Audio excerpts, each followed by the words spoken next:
I see in these two cards maybe losing a competition. It's interesting, Taurus, because this card is, Jack of Wands. He's the one who is the first one to jump into something. He's in the rider weight. He's leaping up on his horse. His horse is on 2 feet, and the other 2 are in the air. He's like, let's go get him. Let's go right in there. It almost reminds me of like a courageous fireman. Like he's not afraid of anything. And it also could represent a fire sign that's near you. So it could be Sagittarius, Leo, or Aries. But the sense I get is that this is you having courage. It could go either way. But with these 2 cards following it, this is normally 6 of Wands is success, victory, recognition, status. And 5 of Wands is competition. So for some reason, I'm seeing that you're not being recognized as a competitor. I don't know why, Taurus. Or you may not see yourself as a worthy competitor. You may not. There's some way in which this sort of, can be like trivial matters, people, open warfare, people fighting about things. This could even be like sports. And this is the victor. This is the person who has victory. This is the person who comes in, saves the day, the person who's got the status, the reputation. He's got the victory laurel, so he's the one who sort of wins the day. In the reverse position, though, it's saying that you're not feeling it, or you don't feel like you have access to it. You might be second-guessing yourself, in which case you may come up short or being overlooked. I'm not really sure if it's in regards to you, Taurus, or someone else overlooking you, like in this competition and you're overlooked. It could even just be like going for it for a job, but not ending up having victory through the competition. I'm not sure how it's playing out for you, Taurus, but there's a person in authority who's not seeing things clearly. This is King of Swords, which is someone who normally is very fair. The swords represent the truth, and he's usually in alignment with the truth. But in the reverse position, it means that he's not seeing things clearly. He's not in alignment with the truth. So if he's in the authority position, like for example, if this is the person doing the hiring, or if this is a spouse, or a father, or a boss, or, whomever this might be, the person who is normally very logical, analytical, thoughtful, reasonable, they're not being very reasonable right now. They're not seeing the truth of something. So this could be an air sign. King of Swords usually depicts Gemini, Aquarius, or Libra.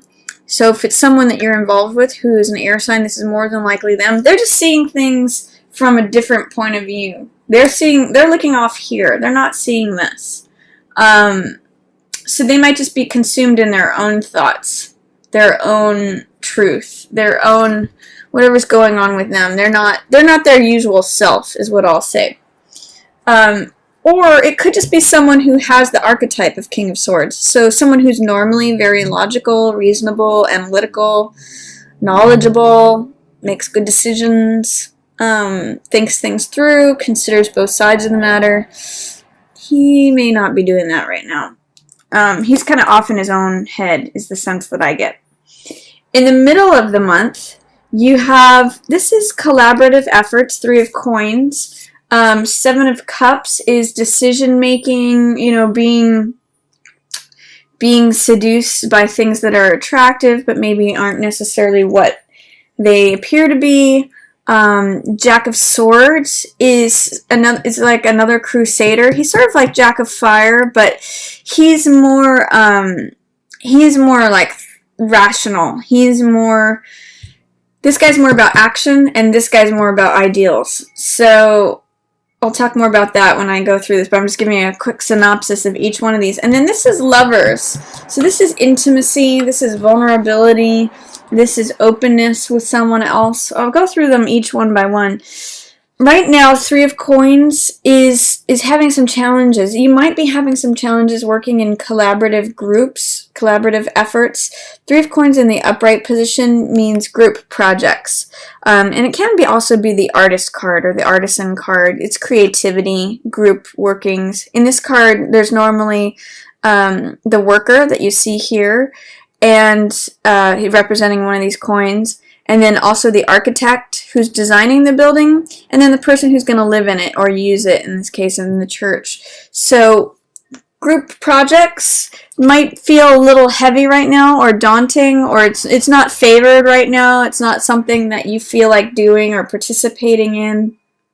It's saying that might not be where your focus is right now. With Seven of Cups, you might be considering other options, but be careful that you're not doing any sort of like grass is greener type of considerations. Like while you're working away on this thing in this group, you know, it might be like dissatisfaction at work with everyone around you. Be careful that you're not saying, oh, okay, well, I could just gamble this away, or I could just, you know, these are sort of like seeds of fantasy, or like, wouldn't the grass be greener if I did this? Wouldn't it be wonderful if I could just go run after these jewels? Or wouldn't it be great if I did this for a living instead? Especially with this in reverse, I'm seeing this victory laurel in reverse, and this victory laurel in reverse here. There's something that says, like, if you tried to pursue it, it wouldn't be successful. Just saying, Taurus, right now, whatever that thing is. And there's some this is saying be realistic, be practical, weigh things out, really consider, you know, the evidence on both sides. That's really featured here. Don't kid yourself about something, Taurus. There's a verdict to be paid here. This person is very realistic, very rational. So don't be seduced by what I'll call, in this particular case, the grass is greener. This guy, Knight of Swords, can be very gung-ho about things in the same way that Knight of Wands is, but he's more of like the mental element. He's more of like, I'm gonna rush in because this is something that I believe. I'm the first one to rush into this burning tower. He kind of like goes for things. He sometimes goes against the wind, like he goes too fast. So be careful that you don't, you're not cold and brash when this card shows up, that you actually take time to slow things down and consider things, especially with this in the reverse position and looking at all this. I'm going to say, Taurus, in the middle of the month, be careful not to make any snap judgments. Don't make any snap decisions, especially towards something that looks attractive on the outside. Really do your research. It's going to be tough not to follow fantasy right here, but because you might be dissatisfied with your work or collaborative projects, push pause in the middle of the month is what I'm going to say. You might have some real support and insight from your romantic relationship. It might be a good time to focus on being vulnerable, being open, saying things that are on your heart. It's a good time to like connect with others, whether that's your significant other or whether that's just like being intimate and vulnerable in your friendships or in your family or with those who you surround yourself with. This is a wonderful card of deep intimacy, saying things, saying what's on your heart, being open, being vulnerable, being naked, you know, really representing yourself as you are and connecting with others. So I'm going to say hold off on any decisions in the middle of the month, especially ones that you want to like rush into that look like the grass is greener over there. Open up to others and really share. There's some real support in relationships. And we know that about with the new moon in Libra for October. It's really focus on partnerships and relationships. That's especially true for you in the middle of the month, Taurus. And then towards the end of the month, you know, times are going to change. The Wheel of Time is showing up here for you, Wheel of Fortune. Whatever on the top is going to be on the bottom. Whatever is on the bottom is going to be on the top. Let things evolve. If you have been dissatisfied at work or don't feel like collaborating in groups, you know, things are going to change at the end of the month. That Wheel of Time is happening. So let that happen. This can be a sign of luck is changing too. You know, good things are happening. The seasons are changing. The tables are turning. And there's going to be a decision made about something. Now would be the time, towards the end of the month, to make the decision. Not during this time, when stuff is foggy, things appear better than they seem, you want to rush in. Like, don't don't be hasty here. You might be like full of energy, full of like, I want it to happen now. I'm ready. Give me that assignment. Give me that project. I'm ready to chase after my dreams. Don't be hasty. Taurus, make your decision in the latter part of the month once circumstances have changed. I see too, you know, if you do things that are too quick, you are, you know, trying to compete in this battle, you might put yourself in a place of victim mentality, of believing that you're stuck or that you're captive. This is false. She can actually walk out of this anytime, but her beliefs are what's surrounding her. Remember, the swords represent thoughts, beliefs, mentality, knowledge, ideas, mental realm. So you could put yourself in a place of feeling powerless if you rush through to things, because I'm seeing her in alignment with this competition, with the guy rushing in too quickly, and then feeling victim mentality, feeling stuck, feeling captive. But there's really no one else doing this to herself but her. So I'm going to say don't follow this guy, Knight of Swords, into the burning building. It's going to end you up in a place that you don't necessarily want to be. It would be your own doing, but wait to make this firm, rational weighing of pros and cons here at the end of the month, instead of kind of getting caught up in all the drama, the haste, the competition, the glittering options. It's not really, just push pause. Make your decisions down here later. And then 10 of Cups.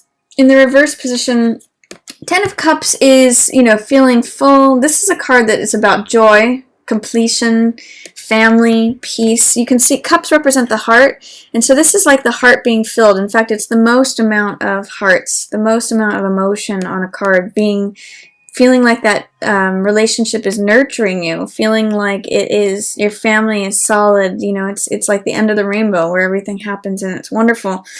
In the reverse position, it's there for you, but there's something that's blocking it. There's something that's not being allowed for it to happen. I get the sense that there's some good relationship energy for you with this, but don't allow feeling victimized or feeling powerless lead you to have non-access to this wonderful joy and peace in the family. Feeling like a victim will cause everything that would otherwise fill you up, it'll cause it to drain out. You can see with this person in the reverse position and with these 10 of Cups, the rainbow is like draining out. There could be so much here, so much love. But victim mentality, false beliefs, you know, surrounding yourself with swords that like poor me, that's going to empty any of the gold that has to do with family, friends, love, peace, joy. Don't throw that away, Taurus. See if you can embrace it and see if you can get out of this victim mentality if you go there, because that will correct this card. And then instead of it draining out, it fills you up.